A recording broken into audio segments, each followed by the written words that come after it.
With no end to the war in Iran in sight, U.S. President Donald Trump is growing increasingly frustrated. On Truth Social, he proclaimed that Iran had requested a ceasefire, a claim Tehran calls false and baseless. Reports suggest Vice President J.D. Vance has been exploring possible talks, but there is no confirmation. Trump has given Iran until April 6th to reopen the Strait of Hormuz or face harsher military action. With that deadline approaching, there's no indication Iran will comply. Rising fuel prices are already hitting U.S. households, and polls show most Americans want out of the war. Frustration in Washington is also spilling over to allies. NATO members are refusing to back the conflict, and Trump is once again signaling he could reconsider the U.S.'s role in the alliance. With the exception of the U.S., NATO members have made it clear they want no part of the war with Iran.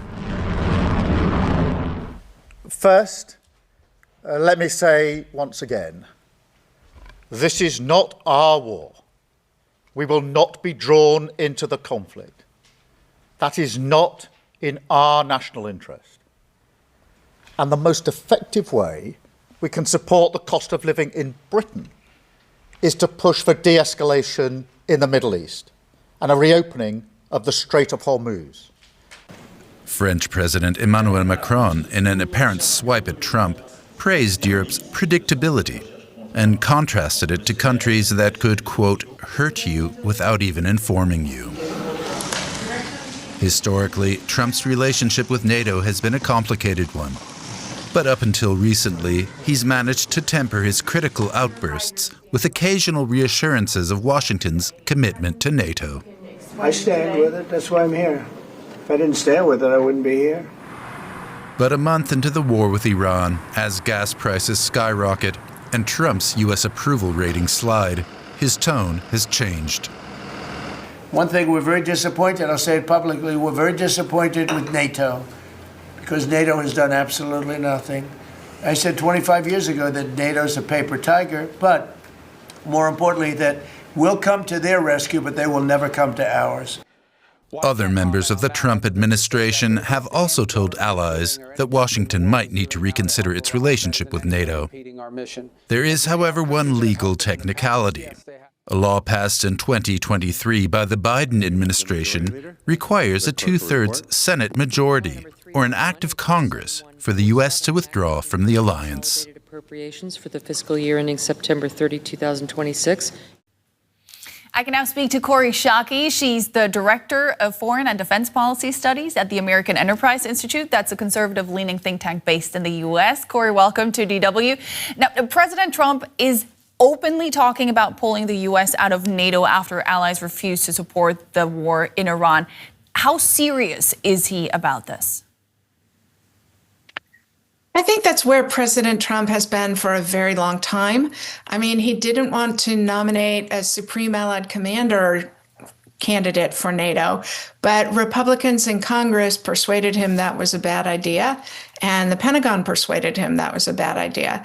So I think what we are hearing is President Trump lashing out because the war in Iran isn't as quick and successful as he anticipated, and he's looking to shift the blame from himself onto others.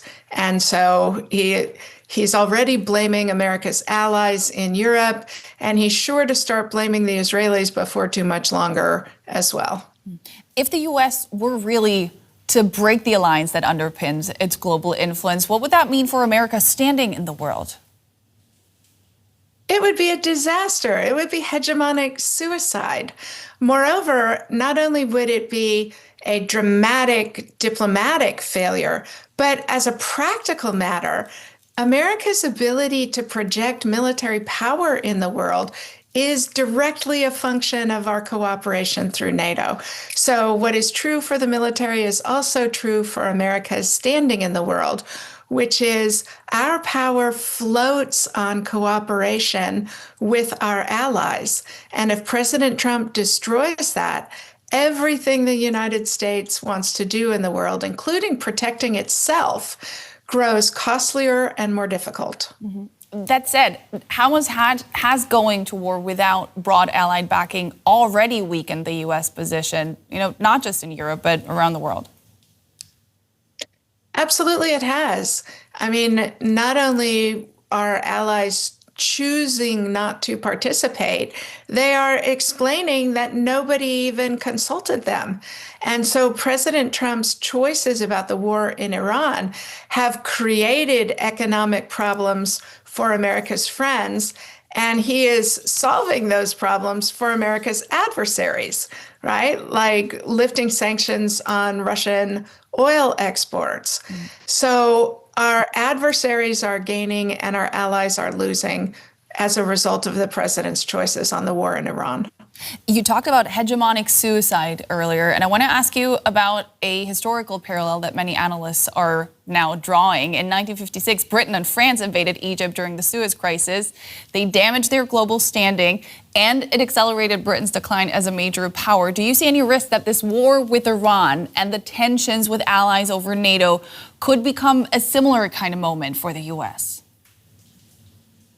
Yeah, I do. I think it will be a major inflection point of allies considering whether they want to partner with the United States, whether the United States is a trustworthy security partner, whether they want to run the risks of having American bases and military forces stationed on their territories. And it's entirely self-inflicted, not just by the president's choice of going to war against Iran, but the president's choices of not consulting with allies, not taking concern into account for the potential effects on friendly countries of our choices. I mean, this is what America alone looks like, and it's really destructive. America alone, you say, could this war then, the way it's being conducted and the fallout, spell the end of the era of, U.S. global hegemony? It could. I don't think that's likely, though, for a couple of reasons. First, because I think on both sides of the transatlantic relationship, none of us have a better choice than cooperation with each other. And so there's an enormous set of incentives to repair the relationship. Second, President Trump's choices are extremely unpopular with Americans who actually like our allies. They trust our government more when we have allied cooperation for what we want to do in the world. And they're unhappy about the political and economic consequences of President Trump's choices.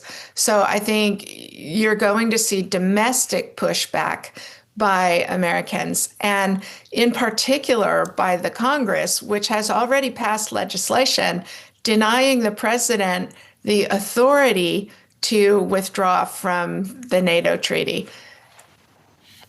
Does Donald Trump, sitting where he is right now, he is a lame duck president, does he care about any of the factors that you mentioned?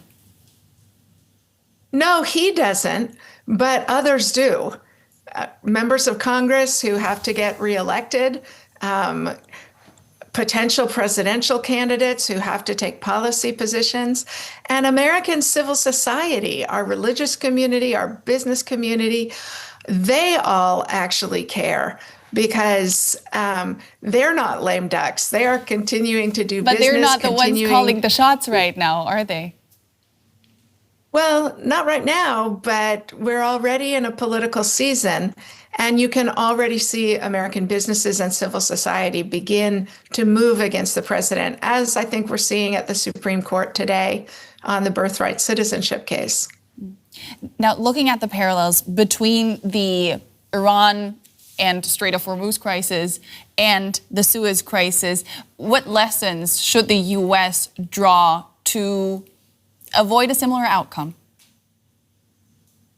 The Eisenhower administration was incredibly ruthless in threatening to bankrupt American allies if they didn't desist in their invasion of Egypt during the Suez crisis.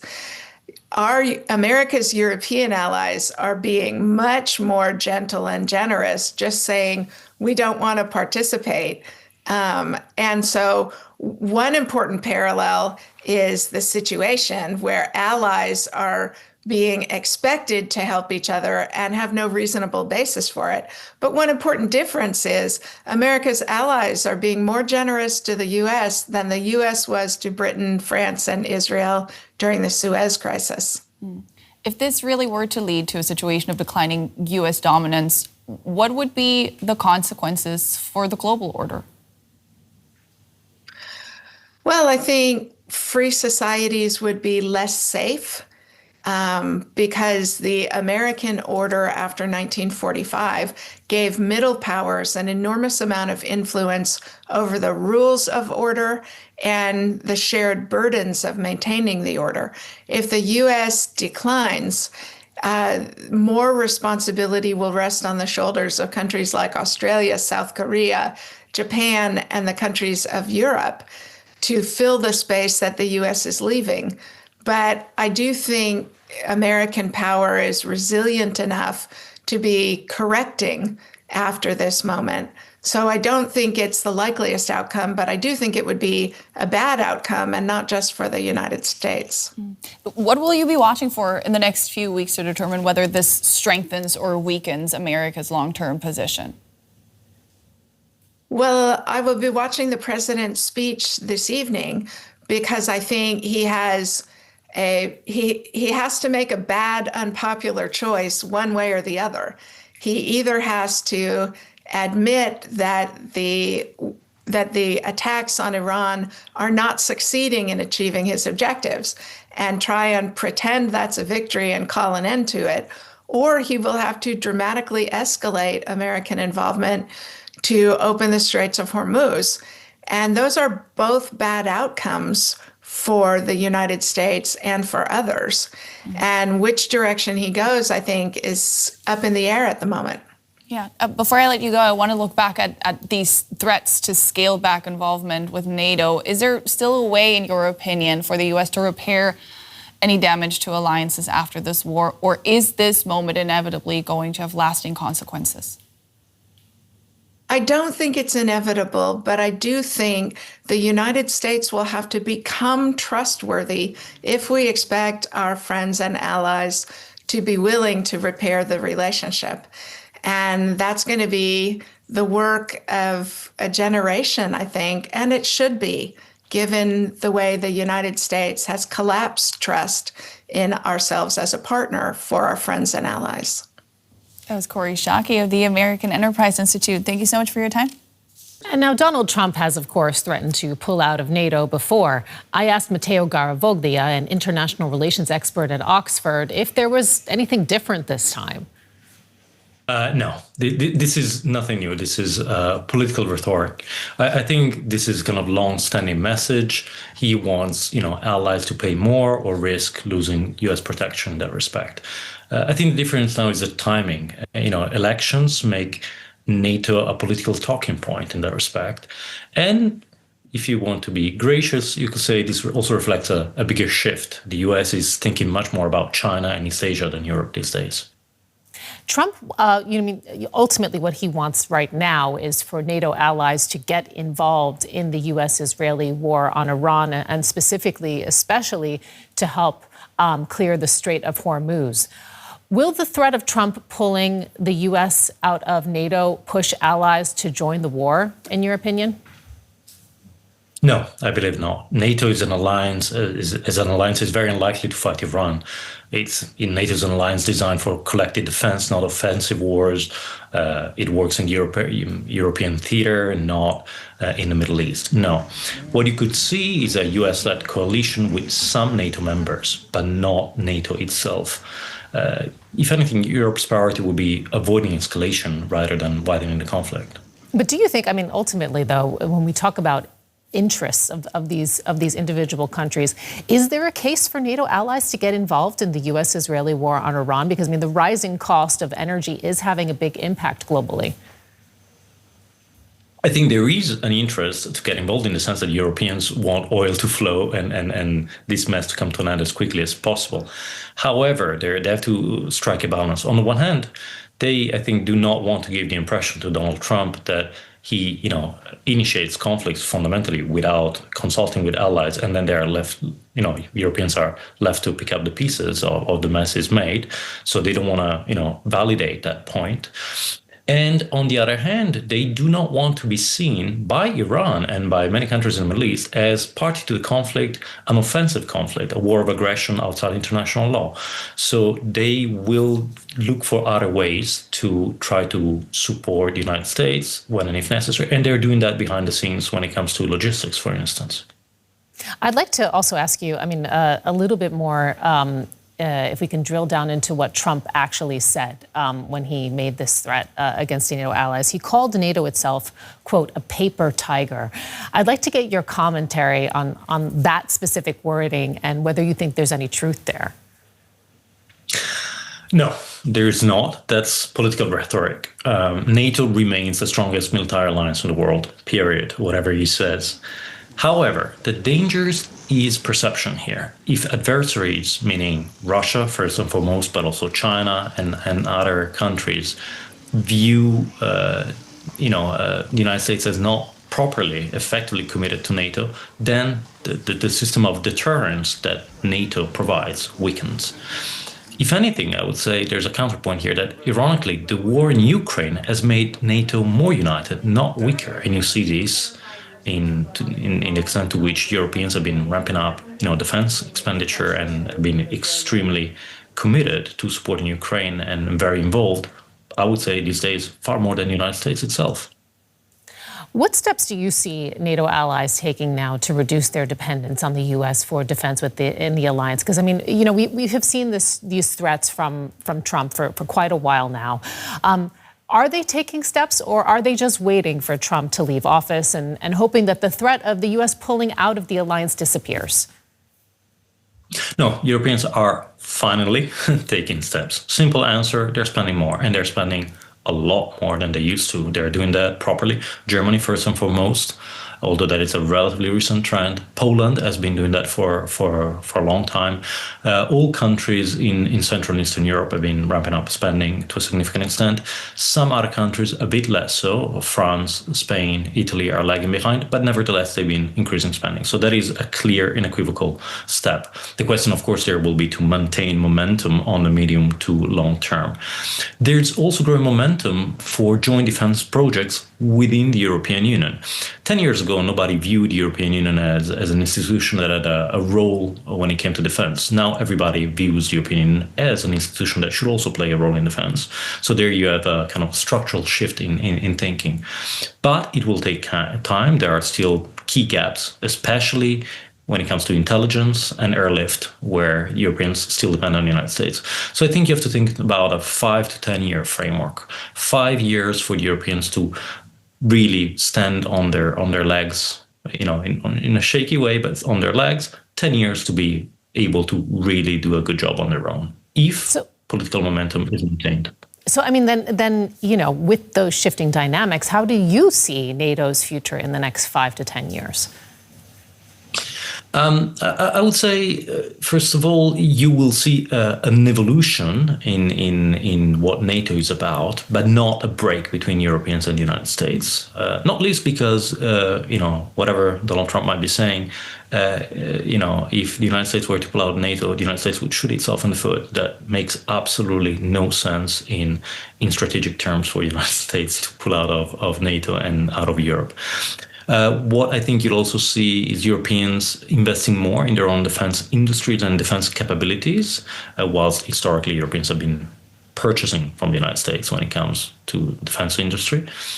And still, at least for the next 5 to 10 years, the United States being indispensable when it comes to high-end military capabilities. This will be a process, a gradual process, but fundamentally a strengthening of a European pillar. And this will go on whether or not Donald Trump is around or another administration, possibly Democrats, will come into power in the White House. Matteo Garavoglia, thank you so much. We appreciate it. My pleasure. Thank you. William Alberque joins me now. He's a former NATO official and now senior fellow with the Pacific Forum. William, welcome back to DW. Now, Trump is again threatening to pull out of NATO. Is he serious? Well, this has been something that he's raised multiple times, as your report pointed out. Even back in the first Trump administration in 2019, he threatened to withdraw. I'm actually surprised he hasn't made more moves in that direction. But so far, at least, congressional support is still behind the NATO alliance. And the American people also tend to like NATO. So this is not a very popular position he's taking. Mm-hmm. So he's claiming that his allies are not coming to his side in a time of need. But does he really need allies to come support him in the Middle East? Or does he simply not want to be the only NATO member engaged there? It's really very unclear because the Prime Minister of Estonia today said there's been no formal request at NATO for NATO support. This has all just been stuff that Trump has said, via Truth Social or his interviews. He hasn't actually made a request. I mean, NATO could stand up a special naval group to escort ships through the Straits of Hormuz if the United States requested such a thing and if the NATO allies supported it. But there hasn't been a formal request, so it's all really confusing. And, in the past, the NATO alliance has supported the United States, both in Iraq and in Afghanistan, and even on September 11th when they declared Article 5. So it's just a very confusing situation as to exactly what it is he wants and whether he's willing to formally ask for it or if he's just going to say things, during press briefings. Mm-hmm. How are these threats likely going down at NATO headquarters? Well, not well. I mean, I was at NATO when the first Trump administration was in there, and there was real fear that the U.S. was going to withdraw. I think everyone's realized now that just congressional support is behind continued U.S. Membership. But you've already seen discussions happening between the UK and Germany, between France and Germany, between the UK and France. All these allies are talking about how to strengthen just in case the U.S. does either formally withdraw or even if they just diminish their support for European security. There has to be a strong European pillar. And those conversations are already taking place at NATO and in capitals. Even if he if he didn't make good on his threats, how much do remarks like these really weaken the alliance? Yeah, it's a shame. I mean, we have to remember during the George W. Bush administration, there was a lot of talk of old Europe and new Europe, and Donald Rumsfeld, who was then the Secretary of Defense, talked about pulling all U.S. troops out of Europe. This is unfortunately something that has happened in U.S. history before, and it really does diminish the amount that Europeans and other allies around the world, including Japan, South Korea, and friends and allies around the world, can rely on the word of the United States and steadfast American support for all of its alliance commitments. So it does undermine our strength in the longer term, which is a real shame because we really do rely on these alliance relationships around the world. Mm-hmm. And someone is probably watching this very closely. How's this going down in the Kremlin, you think? Oh, I'm sure Putin is thrilled. But again, I think we all expected more resolute and quick moves based on what Trump tried to do in the first administration. And the fact that it hasn't happened yet, I think Putin has learned, along with a lot of us, that sometimes Trump says things and he doesn't mean them. But I do think Putin is enjoying the chaos this is sowing among American allies and the fact that it is hitting morale in so many countries that really rely and look upon the United States as a country that has been there so many times before and may not be there in the future to help. Zooming out a bit, do you think this will be seen as a watershed moment for the alliance? Is there going to be a before and after Iran for NATO? I really don't think so. I mean, You could have asked that same exact question back in 2003 with Iraq. You could have asked that same question, actually, if the United States was incredibly frustrated under President Johnson and President Nixon that the NATO alliance didn't go all in on Vietnam. So, I mean, there have been these wars of choice that the United States or even other allies have undertaken, and the other allies just don't go with them. And that's part of the NATO alliance when it comes to an attack on the United States, NATO will be there for the United States. And outside of the Euro-Atlantic area, it really has to be something where the allies see that it is in their interest. And right now, as we mentioned before, it's unclear what it is the U.S. actually wants. Do they want NATO to really stand up a naval support group? then ask for that. But instead, it's these very vague requests that just feed back into Trump's longstanding positions that are relatively anti-NATO, and we'll see whether he acts on it. Or, with the midterm elections, this is probably not one of the fights that Trump wants to pick. So it could get a lot worse with his speech tonight, or this could go back onto the back burner, just like the reported invasion of Greenland was, a big deal at one point and is now sort of cooled back down. Hopefully this will cool down. Very briefly before I let you go, if you were advising the Trump administration right now, what would you tell them? I would tell them, let's not pick this fight. If you have a specific request, make it. The military committee is ready to support, and the NATO alliance will support an intelligent request that's made resolutely. But otherwise, this is not a fight that the Trump administration needs to pick right now. William Alberque, always a pleasure. Thanks so much. Thank you.